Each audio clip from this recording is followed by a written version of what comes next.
I've been thinking a lot about death. There's not many guarantees in life, but one guarantee is that eventually we all will die. It's no surprise that humanity has a bit of a fascination with the topic of death. It's a subject that has mass representation across various forms of media, from ancient structures developed by the spiritually concerned, to today's digital entertainment outlining death-related narratives. These narratives could be about avoiding death, avenging death, committing death, reacting to death, or taking a metaphysical exploration about personal death. Now, this is a game-focused channel, and we'll primarily look at games when discussing these elements. That said, I do want to look a bit more broadly at the subject with other types of art and representation, and including something not related to art, but what got me thinking about it.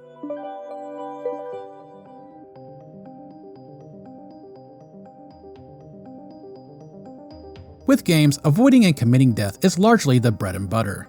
Sure, there's some obvious examples like first-person shooters or survival titles, but death has roots since the medium was able to hold characters or representation of assumed life. Space War is a game developed by the Massachusetts Institute of Technology in April 1962. It's a game that features a deathmatch between two ships, killing any crew who might inhabit the vessels. It's one of the very first few games. In that regard, committing and avoiding death may arguably be connected to the industry since its primordial form. Try to avoid death while you partake in the destruction of life by operating vehicles, crushing mushroom people below your feet, or casting magic at them. Players have a variety of tools to kill another. While death has a constant appearance in gameplay, it's often not the central focus of narratives. Typically, death is simply a byproduct of a larger narrative. Get this item, prevent this future, or even rescue this person by whatever means are necessary. Indeed, with most stories, death is a tool, not the focus. The player may be pushed to eliminate plenty so they can reach a goal, but murder is not often the end game. In a way, it's pretty odd that an intrigue of humans is one that is known to be severely traumatic and entirely unavoidable. Don't get me wrong, I'm not dismissing such narratives as immoral or even claiming they demean or devalue a reality, but rather find it interesting that it's often treated so mildly in narratives when death has strong mental strains on survivors and is revered in many spiritual beliefs. That's not to say stories where death is important don't exist. There's definitely tales about avenging close family members, seeking to overthrow someone through force, or the struggle for survival in looser plot lines. And sometimes, a moment in a game can really shine just how important or precious the life of another could be to a character. Occasionally, death may make its way into the metaphysical realm, largely in games with fantasy. Perhaps the player meets a god or angel of death. Perhaps the player suffers an out-of-body experience when death is close by. Perhaps ghosts or spirits make a presence. Death itself is often referenced in a more mechanical sense, even in the days of the arcade. After all, when you lose, it's often called dying. You have to spend a life to restart your turn upon failure. A regular cycle of death and rebirth, a chance to redo what you failed. Dying isn't the end-all be-all, as it usually is in other themes, but rather a mild annoyance, which is a reality we, in the real world, cannot enjoy. Now, I wanted to mention why I started thinking about this. The past 4 years have been a time where 4 family members have died. My mother, my wife's grandmother, my wife's mother, and my wife's grandfather. 2 of those were within the same year. I'm not really sure what to put as background footage for this personal topic, so just accept some gameplay if you don't mind. My mother's death was the earliest. It was sudden and unexpected. I never really did learn what caused her death. I believe it was heart failure. She suffered a heart attack years before. I received a phone call from my aunt telling me the news that early morning. I was told that my mother didn't wake up. Perhaps in my tired state, it didn't immediately click. I simply asked in a rather soft tone, what happened? She told me she had to call others, and after I said okay, she just hung up. I sat there for some time. I didn't know what to do. The only thing I could think about was taking a shower. I don't know why. Perhaps it was a calming effect. I got in touch with one of my sisters and we went to go pick up another sibling, a half-sister, who was staying at a relative's house that night. My full-blooded sister walked inside to go get her. I stayed in the car. The car window was up, the relative's door was closed, and even then, within minutes, I could hear my half-sister shriek at the top of her lungs when she heard the news. Perhaps what the most subtle yet vivid part of this memory was the fact that it was a clear morning with a cool breeze. My wife's grandmother lost her life due to a pandemic in 2020. It was a fight that lasted about a month. She caught the disease and she was put on a ventilator. With everyone staying inside, there was a lot of phone tag with updates about her condition. They scraped for any good news they could, but it became rather clear her condition was getting worse and worse. They finally decided that it would be best to let her go. She had suffered far too much damage and wouldn't have any kind of real life. My wife and her family had a strong reaction to this news. Their side of the family is extremely tight-knit, far stronger than my own. Tears and prayers due to them being the religious type. They used God in heaven to bring them comfort in a trying time. 4 hours after the news broke, her grandmother had finally passed with nobody but the hospital staff around her. It too was a clear morning with a cool breeze. Years later, my wife's mother died. Her health had been treading downhill beforehand. She had been falling a lot to the point where she could no longer stand. She became bedridden and stayed inside a hospital for the past few months. Eventually, she could no longer breathe on her own, and her blood pressure was extremely low. Like my wife's grandmother before her, it was decided that she would have no quality of life and would be forced to stay on the ventilator, so they decided to let her go. This time, however, family was with her. The hospital staff believed she died rather quickly after they stopped administering blood pressure medication, but she survived several hours. However, once the tube was pulled, she only lasted a minute, maybe two.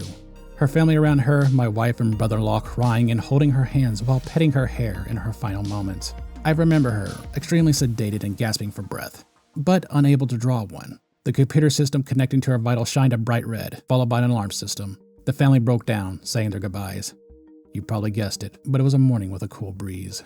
The last was my wife's grandfather, which was different. It was a lot less sad, don't be mistaken. They loved him, but the circumstances that took his life were different. He was diagnosed with lung cancer, but refused treatment. He stated that he wanted to live his final moments in comfort. And he said that he had two waiting for him, his deceased wife and daughter. Within a month, he had suffered a heart attack in his sleep. His acceptance, the family's acceptance, did a lot to ease the pain. While there definitely was tears, it wasn't the same.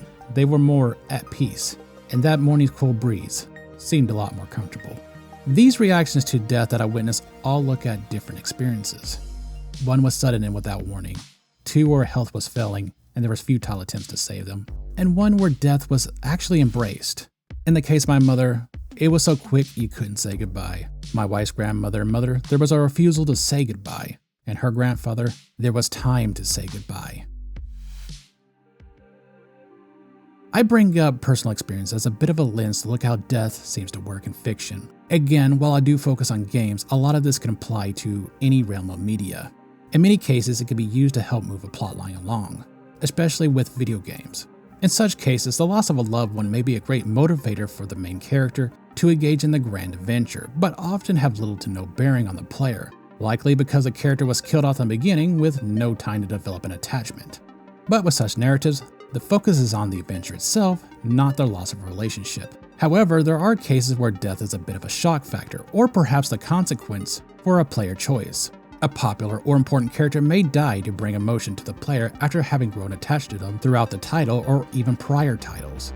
This death will likely only grab tears. The developed attachment to a fictional character is very different than the attachment to real people.